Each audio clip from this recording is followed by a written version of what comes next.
No offense to Mr. Zinner. So part of this is Vegas has staked out a position here because approximately 80% of the money from the public is on Bama. And the line to move from 2.5 when it opened to 1.5 now. So you have a situation where Michigan should feel pretty confident based on what everybody has done this season. But because it's Bama, because they beat Georgia, everybody is projecting that Alabama is going to win this game, which you can see in the Bruce Feldman anonymous quotes articles that people get riled up about.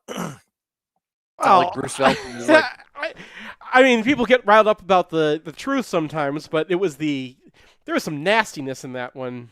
Not well, included I didn't care if they were picking Bama. There was some riling up.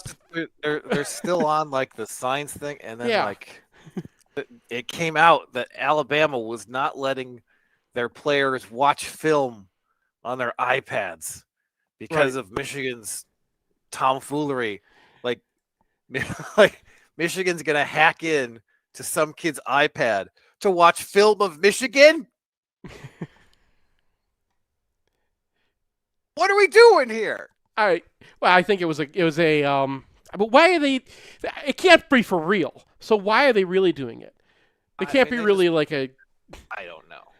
Is it a press thing? Is it a? But so I think that also drives toward the disparity of the line is like, oh, people are like, oh, Michigan got a 21-point advantage from this sign stuff, and it just doesn't go away. And you bring in this whole like new group of casual bettors when you get to a big event like a college football playoff semifinal.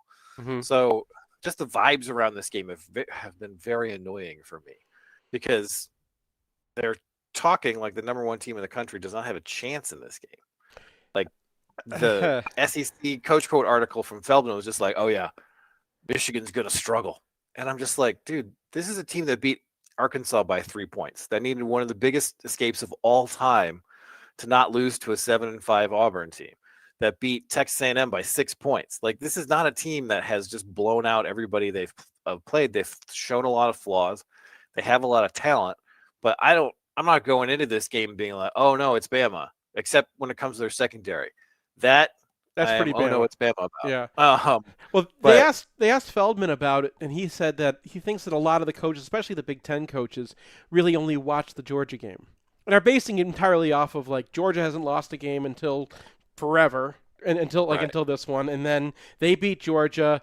They must be that good. And there's always a factor that Saban knows how to prepare for a game. He is meticulous. I mean, Harbaugh knows how to prepare for a game too. But if you want to like rank coaches out there, I don't think there's a big argument that Nick Saban is the best coach in college football.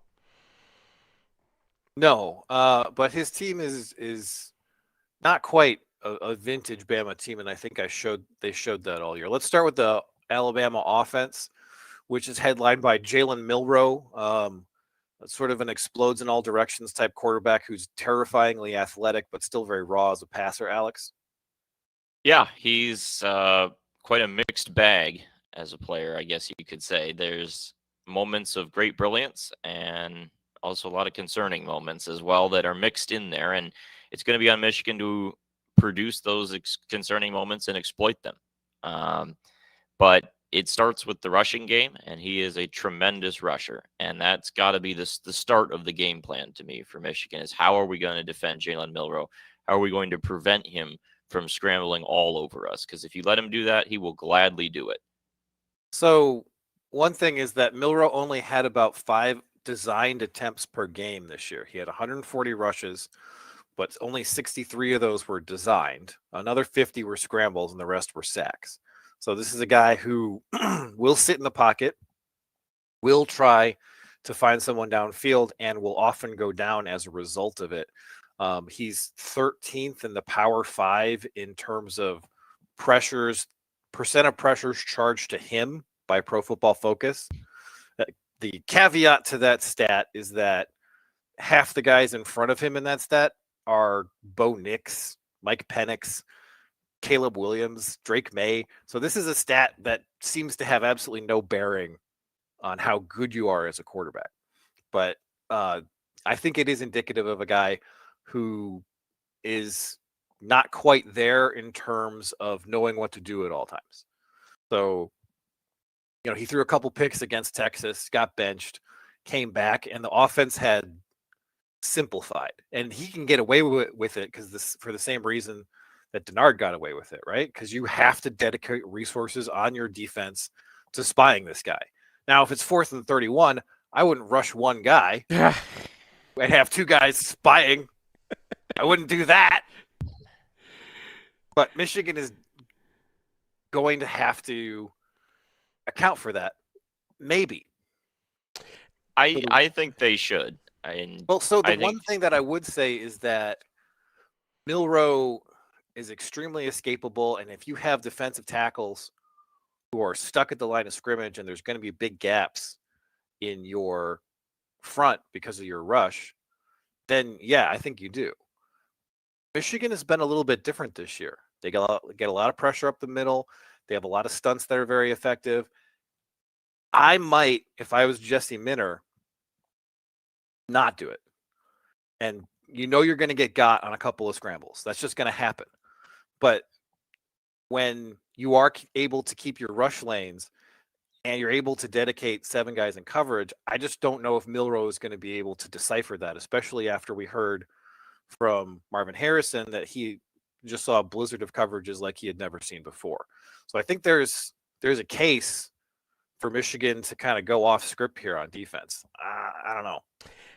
I mean, how much you want to have tackles chasing him around in the backfield, and how much do you want to just kind of mosh rush him? Like we've seen them.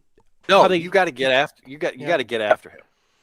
I mean, there's no, like, if you let him sit back and just sit there all day, he's accurate enough when not pressured. He has another one of those Kyle McCord like pressured versus not pressured splits on PFF, where he's like an 85 when he's not pressured and he's like a 40 when he is pressured. So you can't mush rush him. You can't pull the Sean Clifford on him. They've got a couple of guys who can get downfield in Burton and Bond. And I'm willing to eat Jalen Milroe break and contain a couple of times if they are correspondingly getting after him. I just don't think you can sit back. Alex? I guess it depends on your confidence in your coverage, because Georgia, by and large, used 3 to 4 rushers and 1 to 2 spies, and they didn't get a ton of pressure on him, but they held him to 55% completion, and he didn't really rip Georgia apart through the passing game. And if you feel confident about mixing your coverages, then I don't know how necessary it is to get pressure versus the taking away the scramble, because Georgia did manage to take away a scramble, and the passing game was so through the air. But it had its moments and then had some lesser moments. It just kind of depends on how much you trust your coverage versus how concerned you are about the scramble. Georgia certainly built their game plan around taking away the scramble first and then dealing with the pass defense sort of after that. And that is sort of the hierarchy of how you devise a game plan against this guy.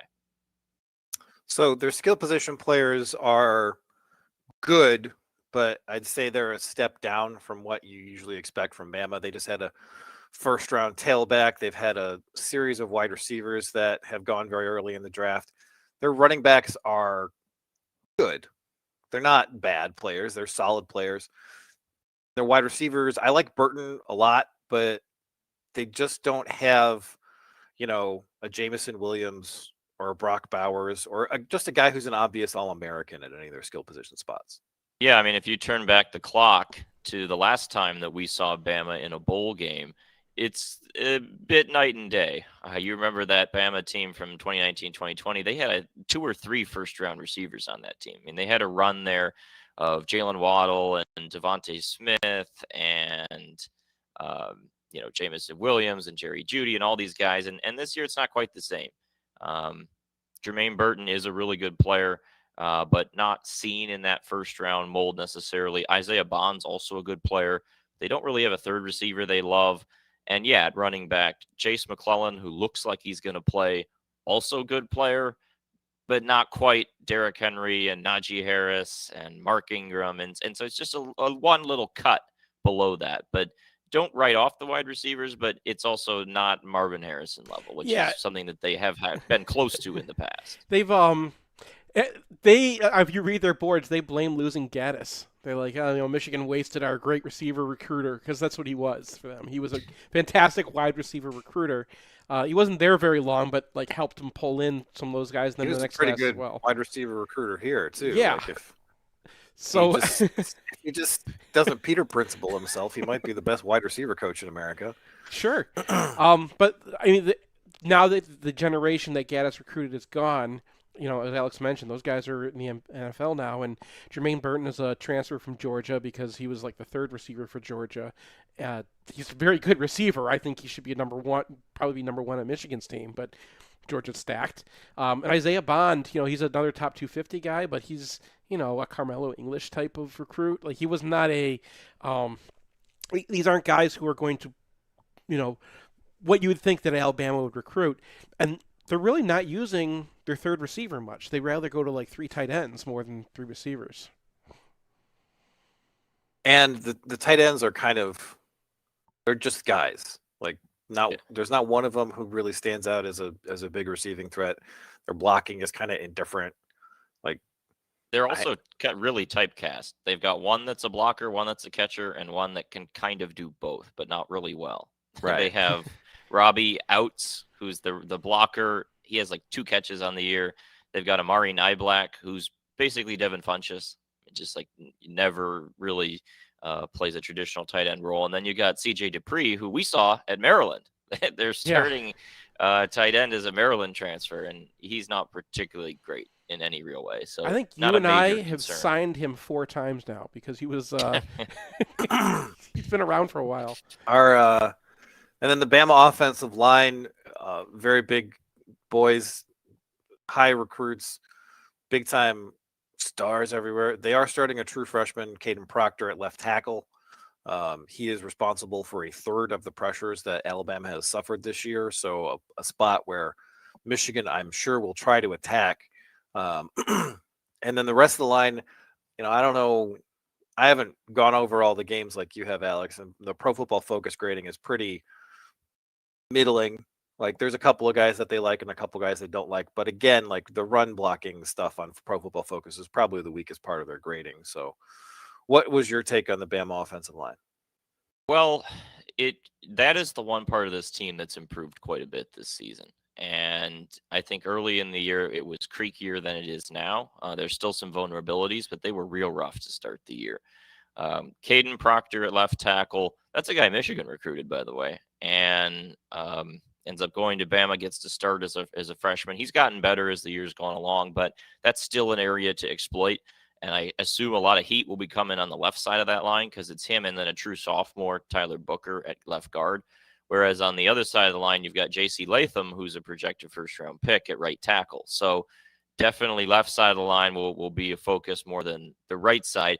And then you have to talk about the center, Seth McLaughlin, who's had some major issues blocking this season and also has had some major issues snapping this season. And that has been a recurring theme for this Bama team. And it may not end in disaster in this game. It normally doesn't, although it did against Auburn, where they had that minus 15-yard snap fiasco that led to the Hail Mary play that rescued them. But there will probably be 3 to 4 snaps in this game that are too early or too low or too high. It may not kill the whole play, but it throws the rhythm off. And it's been this problem they've had all season. Yeah, it's been remarkable. I was watching that Auburn game, and every snap was low. And like, well, that's a low snap. And then it just kept happening. That was just the snap. So, yeah, they've got a lot of talent. Obviously, they haven't put it all together, and they're going up against the Michigan defense that is very deep. We won't get worn down, and has enough coverage tricks that I think you're going to see Milroe get into situations where he's throwing into coverage. Like, nobody who's played Michigan has avoided that, including Kyle McCord. And this seems like a defense that is poised to set themselves up for big plays. Now they have to take advantage of it. Like if they drop an interception, that's the end of the world. Now that hasn't happened this year for the most part. So, but I mean, for me, I want to blitz a lot, and if I've got 4 guys, they're all Russian, and if I got 5 guys, they're all Russian. And yes, They're all Russian. You're gonna play zone behind it, and you're gonna try to mitigate the scrambles that are gonna happen. But I just don't want to dedicate resources to preventing Jalen Milroe from scrambling when that doesn't always work anyway. Like you can put a spy back there, and he's not going to clean it up half the time because Milroe's so athletic. So for me, I think spying is a mug's game, and I would not do it. I mean, do you want Braden McGregor trying to chase him down on the edge there? Because he's not. What you want is you want to push the pocket from the interior. Yes. You want a team rush, and Michigan has been excellent at that this year. They don't have a one-star. They don't have one-star edge who's going around and speed rushing and then leaving a big gap if he doesn't get there. Michigan has not done that this year. They have used a lot of good stunts. They have used Mason Graham. They have Jalen Harrell diving inside against Ohio State. The kind of stuff that they do, I think, is well suited to defend a guy like Milroe without deviating from their game plan. Like I think they can run their defense. Okay.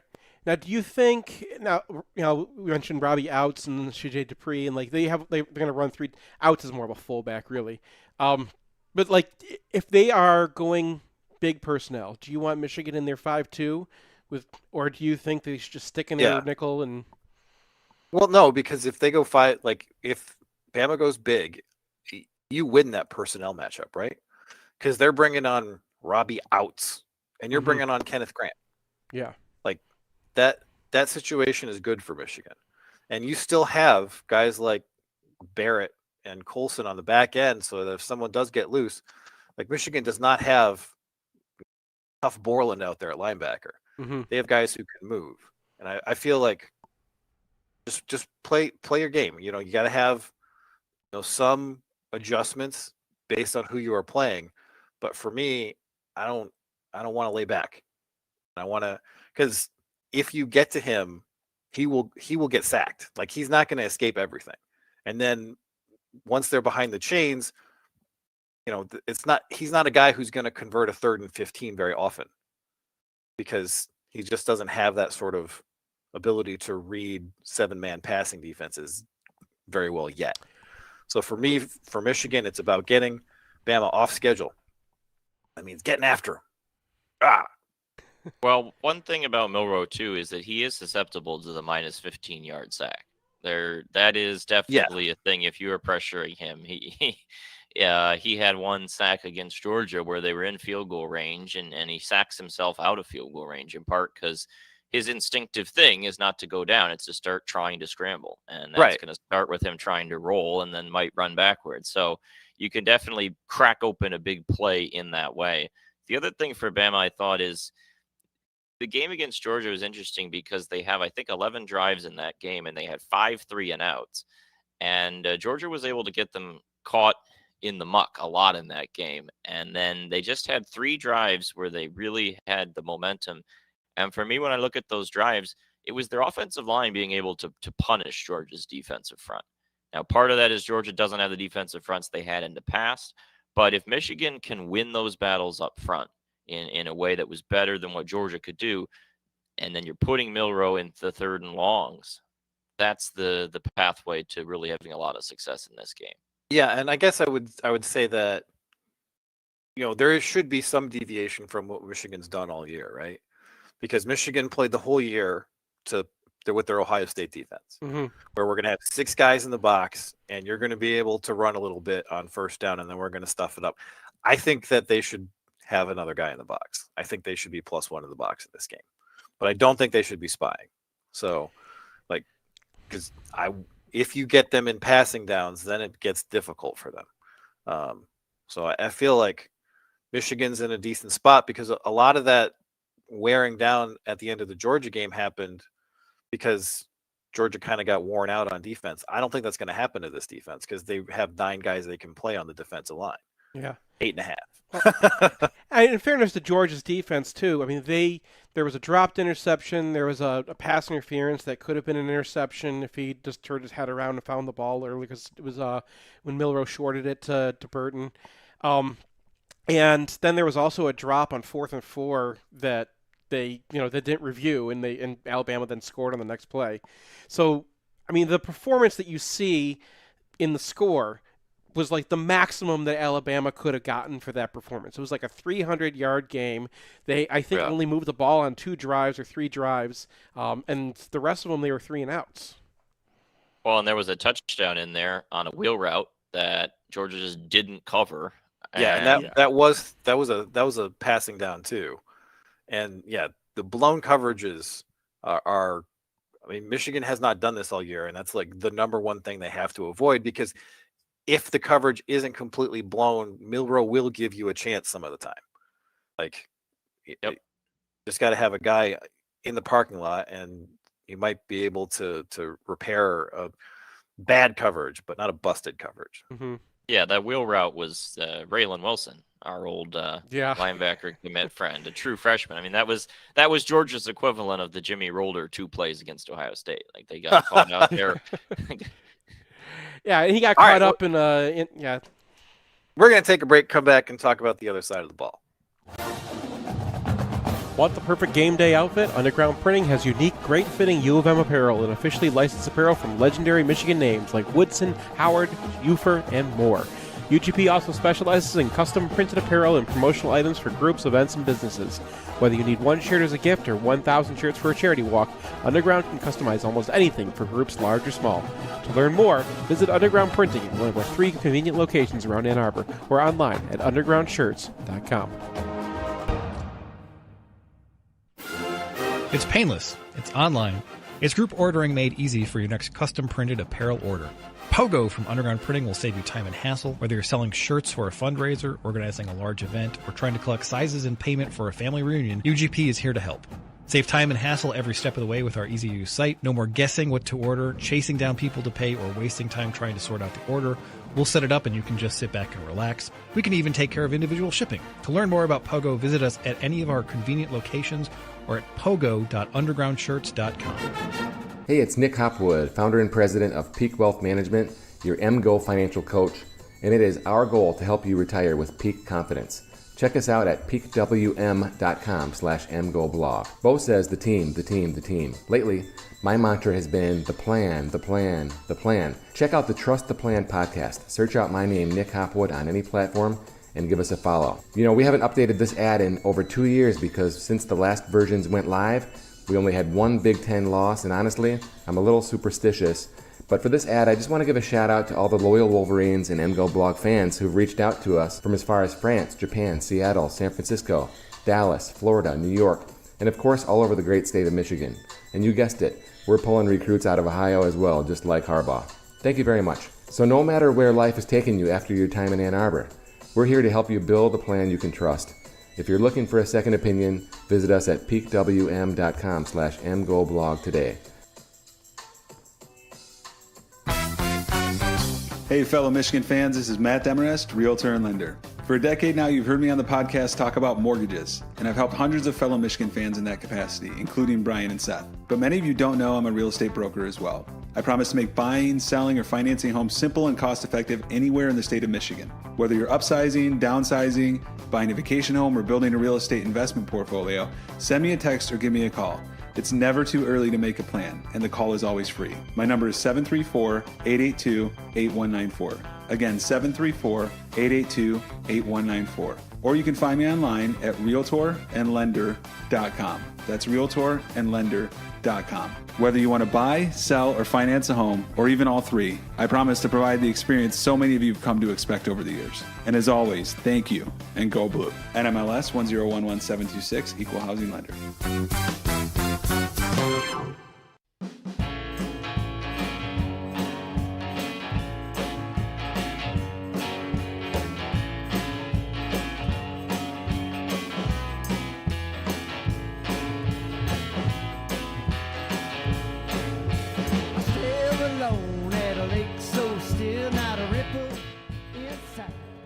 Welcome back to MGoRadio 9.14.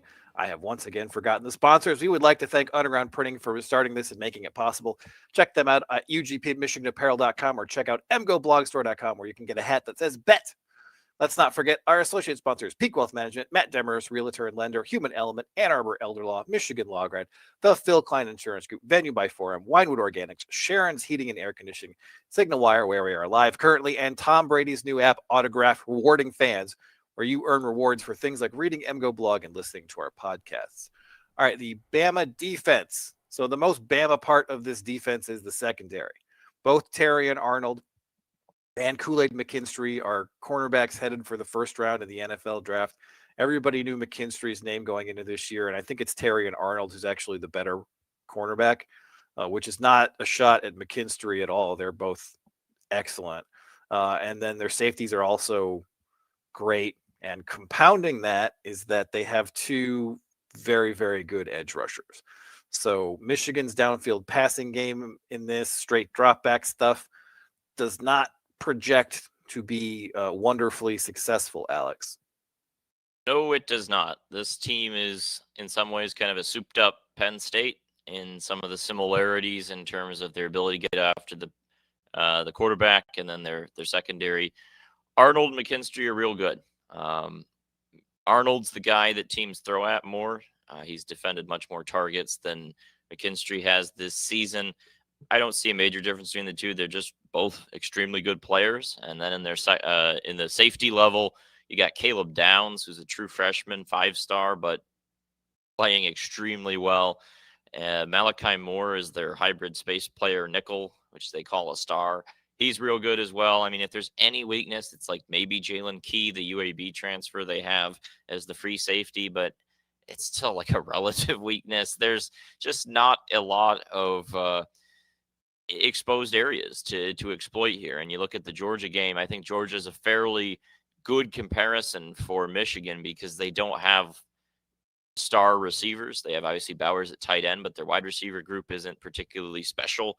And there just wasn't a lot of separation. And so I don't expect Michigan to get a ton of it because when you watch Alabama's tape, these guys have gotten beat at times, but they got beat by Malik Neighbors, and they got beat by Xavier Worthy, and they got beat by guys that just Michigan doesn't have at wide receiver. So in lieu of that, I think it's going to be another tight end game and targeting the linebackers where there are some coverage vulnerabilities because I just don't see Michigan's receivers getting open too often against this group. This is the best secondary in college football to me, certainly the best cornerback tandem. Well, I mean, there is something to be said for the fact that Roma Wilson is likely to run a 4.3 40 at the NFL Combine. So he's our closest hope. Yeah. So there is some possibility. Now, he hasn't been the kind of guy who rips off a double move and gets open. Tried a couple of those against Ohio State, and it just didn't come off. But when he is running those over routes, like Bama's going to be in zone a chunk of the time, right? They're not just going to run straight up man-to-man. Because if they do, you know, they could run into some issues with Michigan sort of peripheral guys like Donovan Edwards, Colston Lovell, and that kind of thing. So I do think that there will be opportunities for Michigan's receivers to make some yards, mostly against zone. I mean, so I don't think it's the pattern match thing, and they've gone back to the basics this year. So they are really running that pattern match almost every single play. Right. So but the pattern match stuff can be fooled. Yeah. So once there are routes you can run that are designed to attack the pattern match, where it's like, so wide receiver goes vertical, I have to go somewhere else, and then the wide receiver cuts it off. I've seen this happen. Oh yeah, Georgia ran lots of stuff. The Georgia game would have been like the X's and O's guys are still talking about it because Georgia had lots of ways of screwing with them. And the guy that they screwed with most is Jihad Campbell, is that middle linebacker. Well, and that goes to sort of the weakness of the Bama defense, and that is right up the gut. Mm-hmm. So both of the defensive tackles are just guys, and their linebackers have assets, they have skills, but if you're going to attack this defense, it feels like, I say this every week, you run a lot of play action and you get after those linebackers getting nosy, and You throw it a ton to AJ Barner and Colson Loveland. And then finally, this needs to be a Donovan Edwards game, right? This needs to be a game where Donovan Edwards makes an impact catching the ball. Because we're talking about how Michigan just doesn't have those guys. Well, they do. His name is Donovan Edwards. He's one of the most athletic players in the country, and this year has been mostly a waste because Michigan has not really used him very much in the ways that he should be used. They've used him as an interior between the tackles runner. I think it's increasingly clear that's not what his skill set really is. So when are we going to get the angle routes? When are we going to get a wheel route? When are we going to get something with Donovan Edwards matched up against a guy who cannot keep up with him? Because that's where I think Michigan has the athletic advantage. Donovan Edwards, Colston Loveland.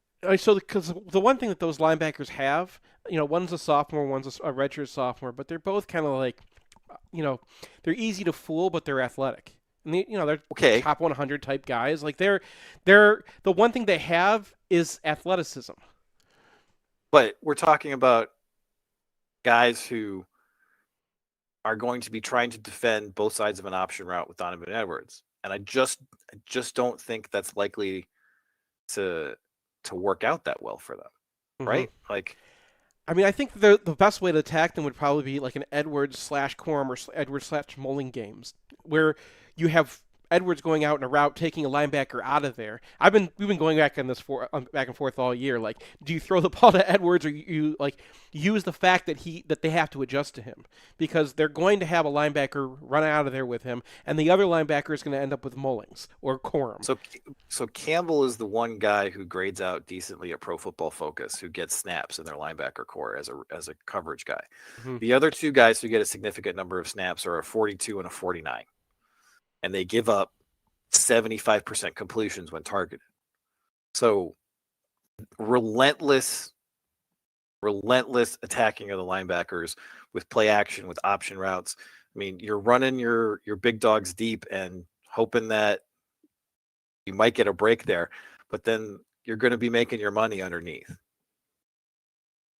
Yeah. There's also the possibility that you could get Edwards perhaps matched up on Dallas Turner or Chris Braswell. There's stand-up rushers who we'll talk about in a second in the pass rush phase. But there was one game I was watching some tape of, and they got a wheel route with Braswell running down the sideline on a running back. And I was just like, man, I would love to have Donovan Edwards matched up in that situation. So when they drop into coverage, which isn't too often, but that's something that you just love to find a way to get that on one or two snaps. Yeah. I mean, I would love to go heavy on this team. Cause you talk about hitting them in the middle. The running game for certain. I'd love to have Zinner for this, but if we could use JJ's legs or have like a couple orgy drives, because they're going to leave Jalen Key high. They're going to be playing one man down in the box, or not in the box, but against the run. So if you add the quarterback to the running game and you can just power them up, plus that takes Malachi Moore off the field, and he is we talk about Arnold and McKinstry, but their nickel is just as good and just really good at reading things. It's really hard to mess with that guy. You take him off the field, take Caleb Downs off the field, and put on a third linebacker. You talked about the heavy position being a matchup for Michigan's offense. For Michigan's defense. For Michigan's offense versus Alabama's defense, I think our heavy guys are better than the guys that they would put on there. I mean, Michigan's going to have to make Alabama take more off the field. Mm-hmm. Right? So if they go heavy, I don't think that more is coming off the field until Michigan proves that they have to get heavier. And to me, watching what Peyton Thorne did to this defense, watching what Jaden Daniels did to this defense, it feels like if Michigan wants to win this game, they need to run the quarterback. Yes. And yep. I think that's true for both teams, because I've neglected to mention this in the offense segment, but when Alabama played Ole Miss, LSU, and Georgia, that was double-digit designed runs for Milroe every time. So when the sledding got harder, they dialed up their quarterback 10 or more times a game. I think finally, this is what Michigan needs to do with J.J. McCarthy, because he can do it. And then the wild card is, do they have a package for Alex Orji? Because they brought him in a couple of times to run bash, and they can probably try that again, but it's on film. You need to have something with him there. And do they have the cojones to have him throw the ball? Because I feel like the first time he throws the ball, the guy who he throws the ball to is going to be Roy Roundtree. Yeah. So, I think Michigan does a good job of coming into these games with a bit of an underdog mentality. You have the pass from Donovan Edwards in the Ohio State game. You have the Orji package. You have big chunks that were key to Michigan's victory coming from plays that are trick plays. And I think Michigan should continue exploring whatever they have there, especially because when you bring in Alex Orji, one, I think it's going to be effective, and two, I think you're going to get overreactions because this is a guy who hasn't thrown a ball this year. So no time like the present. Donovan Edwards hadn't thrown a ball this year, and then he did. Yeah, the quarterback run stuff, a couple of thoughts there. First, on your Milroe point, not just did they dial it up against Georgia, they dialed it up when it was time to win the game. Yeah. They went to Milroe to put that game on ice when they needed to salt the clock away. So that's something to keep in mind. But the JJ running thing, absolutely. That's my biggest takeaway. If Michigan isn't prepared to run JJ, I don't think they can have nearly the success necessary. That's been the biggest vulnerability that's popped up repeatedly with this defense. You have to run the quarterback, not just scrambling, but also design runs. Tennessee, they ran Joe Milton on QB draws a few times, and those were getting 10, 15-yard chunks. And then obviously Auburn, that was their whole strategy. It was QB run, QB run, QB run. Jaden Daniels through the scramble just ripped this defense apart.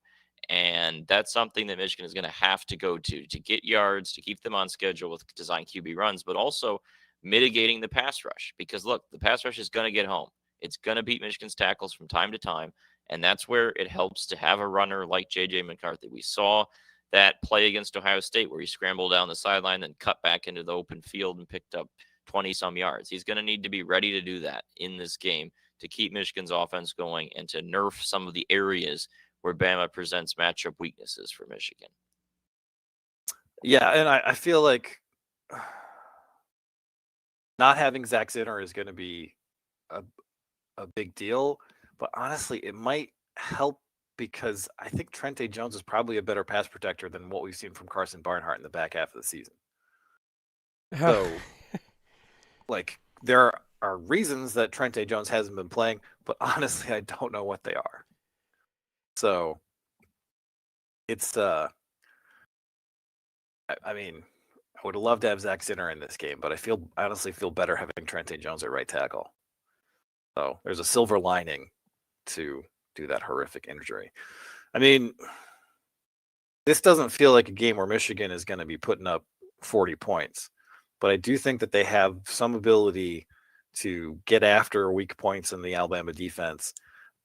My concern is that they just haven't done it all year, right?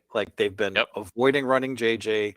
They run way too little play action. They haven't been using Donovan Edwards very effectively. And to me, that all is ominous because those are the things that I think are going to be most effective against this team. And it felt like that was something that was already going to be true against an Ohio State, which also had an excellent secondary and had linebackers you could get after. And Michigan did get after those linebackers, but at the same time, they barely ran any play action. So, I don't know. It's possible Michigan comes out and they've decided that the way to play this game is the way I want them to play it and everything goes well. But I'm a little concerned because philosophically, it doesn't seem like they are well positioned to take advantage of what appear to be their advantages over an Alabama defense that has some very, very good players, but also a couple holes. Well, we should talk about go ahead. The defensive line while we're at it. We haven't really talked about those players.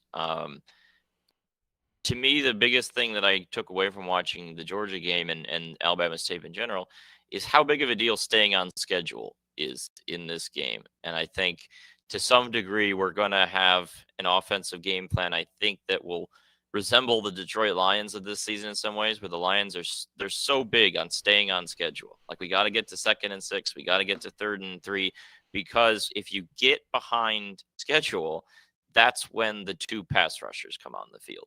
Bama does not play on standard downs with both Dallas Turner and Chris Braswell on the field. They play the same position. So on standard downs, they go with this 290-pound and Don Brown mega anchor type of guy. And then they play with 2 defensive tackles. And then when it gets to 3rd and 10, 3rd and 12, that's when the 2 pass rushers both come on the field simultaneously. And I think Michigan's game plan is going to be designed to stay out of those situations and to keep only one of those players on the field, because when there's only one on the field, you can chip him, you can give help. And I'm not really scared of the defensive tackles getting after you. I'm not really scared of that anchor getting after you in terms of pass rush. They don't have like a ton of organic juice, but they do have 2 NFL pure edge rushers, and making sure you play most of your plays with only one of those guys on the field, I think is going to be paramount in this game. Yeah, and just to follow up, they don't have a single defensive tackle who grades out as better than a 67 on Pro Football Focus as a run defender. Which is weird for Alabama. Yeah, it is. Yeah. And they've got players everywhere else, but linebacker and defensive tackle are the weak spots. And Michigan is a team that runs a ton of duo, right? So this is an opportunity for them to get 4 or 5 yards, get another 4 or 5 yards. And then they start reacting. And it's like, how do you exploit the reaction to that?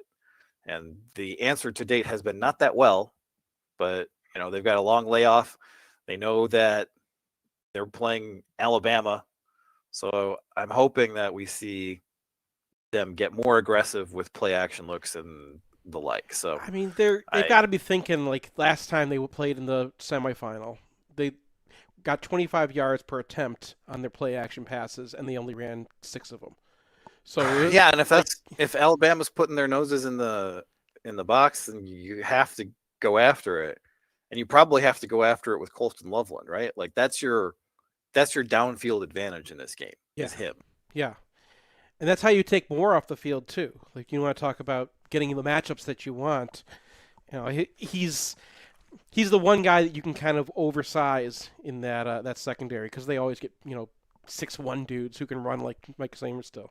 But like that's the one spot you could possibly get an advantage if you can size him up. Then they have to put a linebacker on the field, and then you can kind of do things that you can't do with Moore on the field. He's just such a smart player. Special teams, their kicker Will Reichart has been around forever, is excellent. Their punter is averaging 47 yards a kick and has only had 10 returned out of about 50 punts. So they did suffer a couple of chunk returns this year, but overall, he's one of the best in the country. Their punt return unit has been awful. So it was Kool-Aid McKinstry who was doing it for most of the year. He muffed a punt against Kentucky, and then he very strangely ran by a punt that had landed on the ground and touched it with his knee for a turnover against Tennessee. So they started experimenting in their SoCon Classic game against Chattanooga, and then a freshman wide receiver whose name escaped me had the 2 attempts against Auburn. So they're like 132nd in FEI punt return efficiency, because they had a couple of nice returns against Chattanooga, but FEI doesn't do FCS games. They had a couple of good returns in their opener against Middle Tennessee State, and their other 10 punt returns across the season averaged 1.1 yards each. So that plus a series of turnovers and punts that were entirely failed to be fielded at all made it a terrible, terrible unit. The problem is, if McKinstry isn't back there because he's got the yips and it's some other kid, then Michigan's probably not going to benefit from it very much. So solid special teams as long as their punt return unit doesn't implode. All right. Predictions, Alex. I think it's going to be a low-scoring game. I think it's going to be a bit of a slog because both defenses, I think, have some major assets to slow the other team down. But I'll take Michigan 20, Alabama 17. Seth. Man, I just like Michigan's up front against their defensive tackles and their linebackers. I think we can move them around, and I think that's, they're going to run play action. I think that's going to be 30-24. I mean, I got Michigan 29-22. All right, we're going to take a break, come back, and take a final look back at the Iowa game. Hey, it's Nick Hopwood, certified financial planner, founder and president at Peak Wealth Management. Check us out at peakwm.com/mgoblog. When you're watching the game, everyone knows what the score is. But you might be at halftime of your career. Do you know what the score is? Are you winning, or do you need to play catch up? If you're behind in the second half of your career financially, we may need to run a hurry-up offense like John Navarre in the 2003 game at Minnesota, or run a three-quarter court press after a made free throw like Coach Howard likes to call. My team of CFPs at Peak Wealth Management are here to help you understand what the score is and what you need to do to win. Your spreadsheet doesn't tell you the score like we can. If you're going to spend all your free time watching replays of the 2021-2022 Ohio State games on repeat, you need to outsource your financial planning and investing with us at peakwm.com/mgoblog. At Peak, our goal is to help you retire with peak confidence. In southeastern Michigan, the yearly cost for a nursing home averages approximately $100,000. It doesn't have to, though. Reed McCarthy founded Ann Arbor Elder Law after handling a tricky situation for his own family. Years of experience later, his boutique firm works with clients across southeast Michigan, dealing with Medicaid planning, long-term care, and tax, disability, and family law, not to mention family dynamics. If you have a family member who may need that level of care, or if you're ready to start your own estate plan, Reed can give you a plan for the future.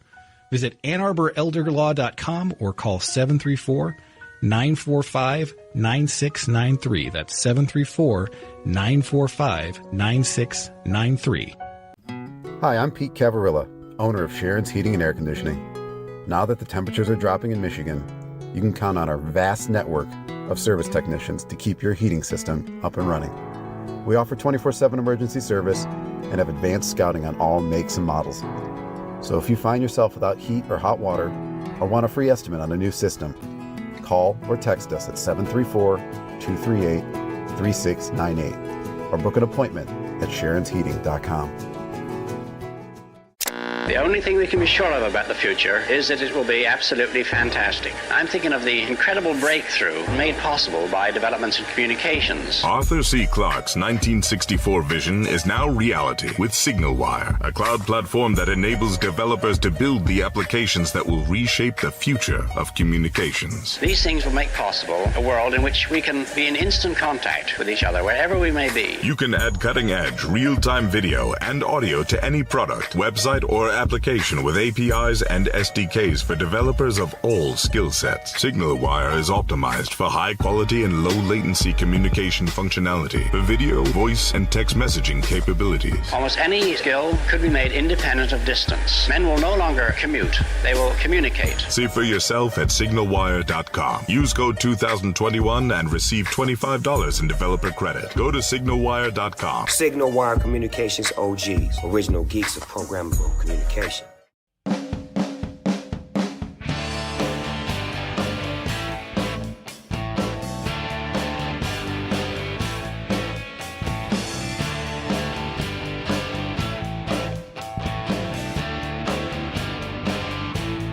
Welcome back to MGoRadio 9.14. We now take one last look back at the Iowa game. I have not quite completed the UFR, but I'm going to say that there's not going to be a whole lot to say because Michigan just put it all in the barn, right? This was a very strange game for a conference championship game because it really felt like Michigan was playing a non-conference game again.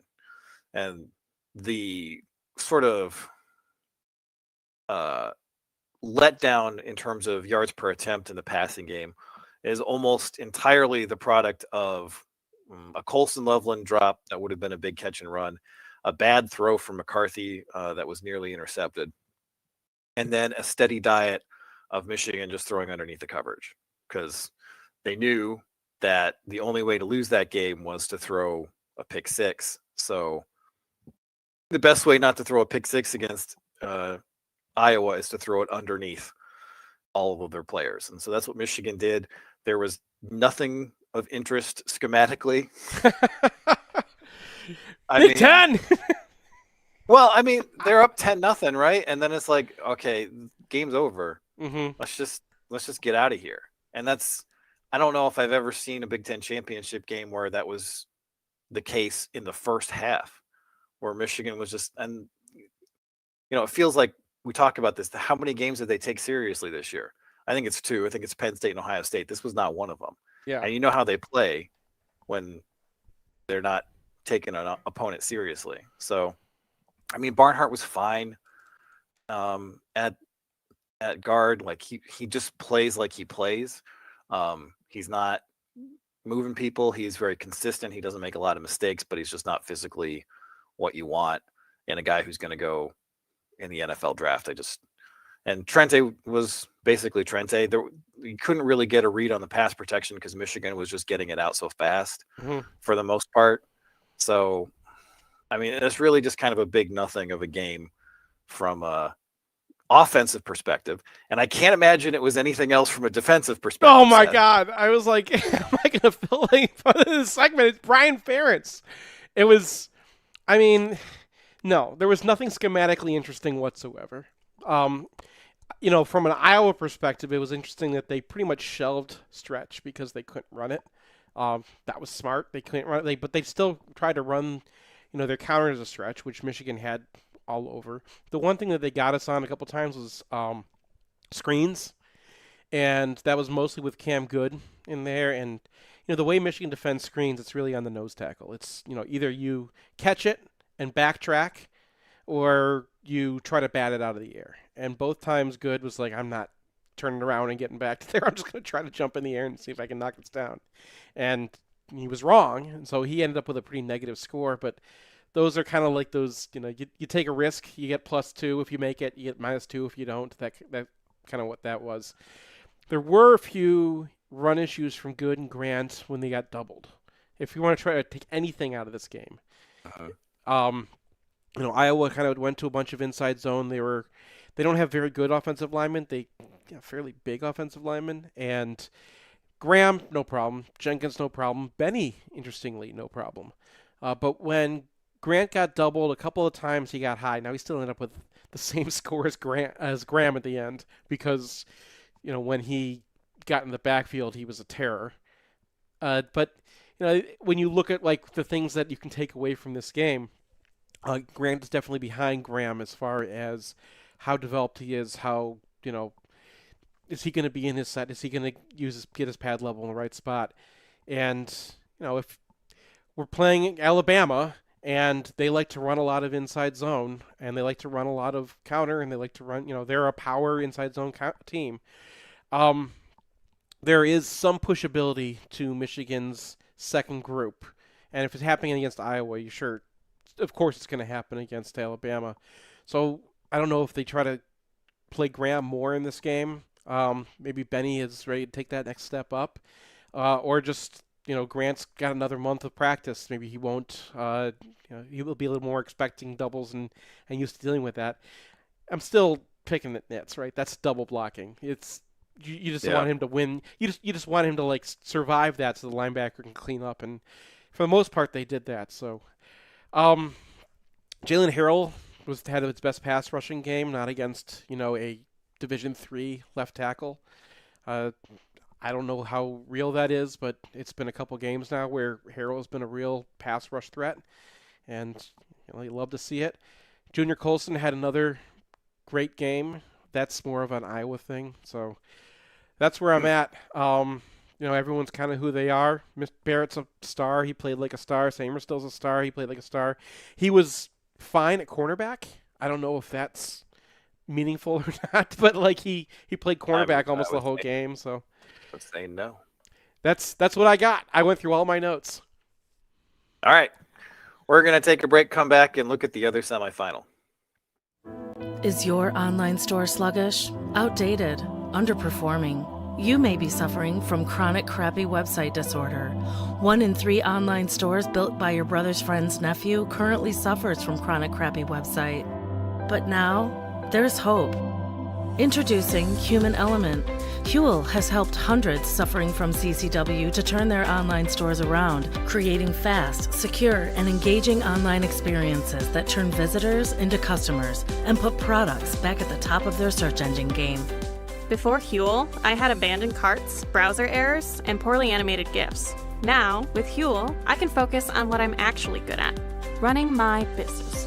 Jeffrey, would you be a deer and pull the Ferrari around? Side effects may include increased traffic, customer conversions, better ROI, compliments, elation, and early retirement. Why live with the disappointment of chronic crappy website disorder? Speak to your Human Element consultant today to see if Huel is right for you.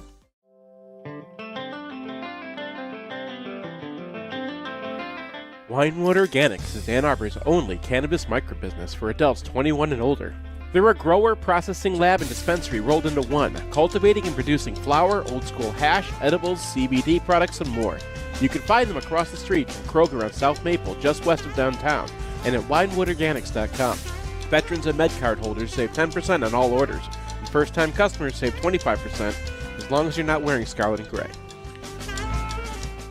Here's a thing people say. Seth, tell me about your insurance. I'm actually glad you asked me about that because I just changed my insurance, and I'm really happy I did. Let me guess, you use Phil Klein and Owen Rosen of the Phil Klein Insurance Group. They are MGO blog readers, and they don't advertise during football games. And they've got a 5-star rating on anything you would care to see. Call Owen at 248-682-7445 or visit them online at philkleininsurance.com.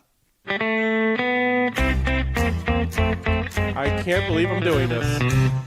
If you find yourself in the penalty box, you want a Michigan man arguing your case, call criminal law attorney and former prosecutor Jonathan Paul tonight. It's 248-924-9458 or visit his old website at michiganagrad.com. Maize and Blue Nation, it's Tom Brady. I co-founded Autograph with one mission in mind: change the fan experience for the better. That's why I'm excited to announce the release of a new app that recognizes the biggest Michigan fans. The Autograph Fandom app gives you access to the best Michigan content, fan challenges, and exclusive rewards for diehard Wolverines, all for doing the things you already do, like listening to this podcast. Head over to the Apple App Store and search for Autograph Rewarding Fans and download today.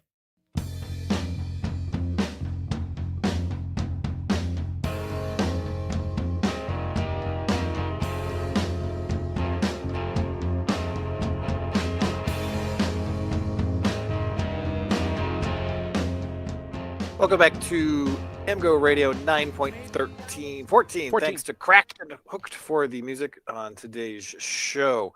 We're taking a brief look at the Washington-Texas game, which should be fascinating.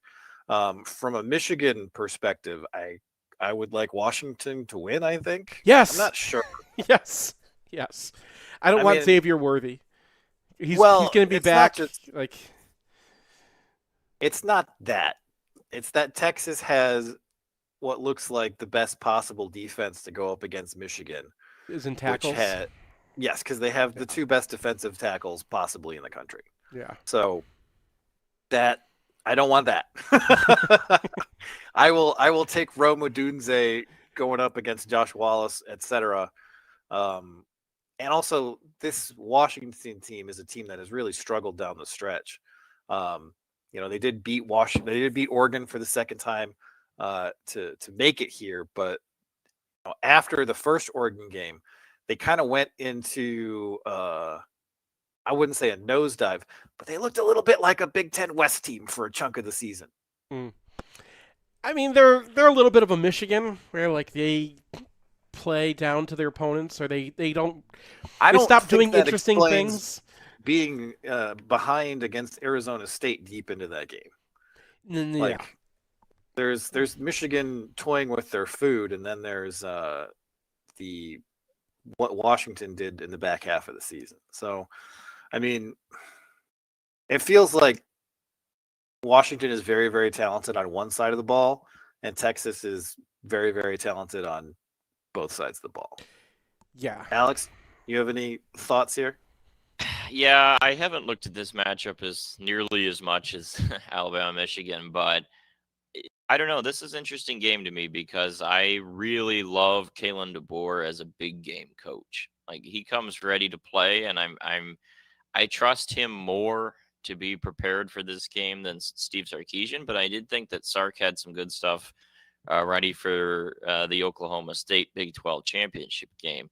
On paper, I think Texas is the better team. I think their defense is better, and I think the weapons they have are really underrated compared to Washington's. I mean, not just Worthy, but Adonai Mitchell's had a great season for them.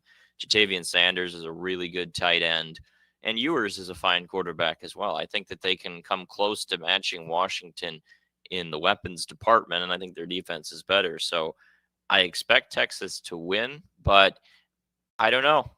A lot of people counted Washington out going into that Pac-12 title game. The spread was crazy large in that game, and Washington was just the better team than Oregon in that one. So I don't know. Maybe they're a team that rises to the occasion. I think their coach certainly has good game plans ready, and if Michael Penix plays his best game, this could get real interesting. Yeah, so the two stars of the Washington defense, according to Pro Football Focus, are one of their linebackers and an edge. So we've seen that linebacker before, Ulofoshio. He was a guy who was all over Michigan when we were playing them, 2021. So he's been around. And the Texas defense is like mostly, okay players. And then they have two guys in the 90s at defensive tackle. So it's just like, can Washington beat this team? Yes, because the defensive tackles aren't going to be that relevant. Would I like Washington to beat this team? Yes, because the defensive tackles would be extremely relevant against Michigan. So, I mean, I think Washington has a better offense than Texas overall. Texas has some pieces, but Ewers isn't Penix. He's quite good, but he's not Penix, Yeah. Well, part of Kalen DeBoer being a big game coach is Penix is a big game quarterback. We've seen him before against Big Ten teams that are good and Big Ten teams that are not good, and there's been a difference. And he's the kind of guy, you talk about this every year, the playoff. You need a quarterback who's just going to go out and win the game for you. And Michigan, we've been talking about how we need JJ's legs and JJ to kind of do some things against Alabama to make up for the fact that they have so much talent out there. And between the two of them, I know that Ewers was the number one overall recruit in his class, but he moved up a class. He's kind of bounced around. They keep things kind of simple for him. He is going to get Xavier Worthy back, so they're going to be better than they were kind of at the tail end of the season. But and they're a team that beat Alabama already with when they were at full strength. I'm in the same position. I just think that Penix kind of has that big game ability to kind of go out there and do things that Ewers is not going to do. Yeah. I mean, I don't really have a good read on this game because there's no common opponents. There's very little overlap between these two conferences and the non-conference. It is just very difficult to but I think Penix is going to have time because his offensive line can protect. And if the defensive tackles aren't really being a huge factor in the game, I mean, I think Washington's going to win this game. The best reference point for this game is these two teams played in the bowl game last year. Yes. They played the 2022 Alamo Bowl, and it was a really close game. Washington won by 7. The total yardage was pretty close. So these two teams know each other. Also, the Steve Sarkisian Bowl. He coached Washington once upon a time. So some narratives here to have some fun with. Well, one of the narratives that's been going with Texas this year is every time they've played a team that they lost to last year, they blew them out. So this is like the last piece of the revenge tour from their 5-loss season last year. I don't think they're blow out Washington. That doesn't seem likely. Yeah. And Ian Boyd, he's our friend. I've been asking him what's going on with Texas, and his take is that they're going to destroy Washington. He thinks that the Pac-12 looked really good at the beginning of the season and was kind of not. It was kind of like a Big Ten and was treated like they were better because they won some early games, and that he feels like this is their year, and obviously we feel the same way about Michigan, but there is a feel to this Texas team that it's Sark's third year. He's got all this talent. They've really that's coming from he's a Texas homer obviously, but he's a smart Texas homer who knows the games, and he thinks that people have been sleeping on Texas all year. He was not surprised that they were in the playoffs at the end of the season.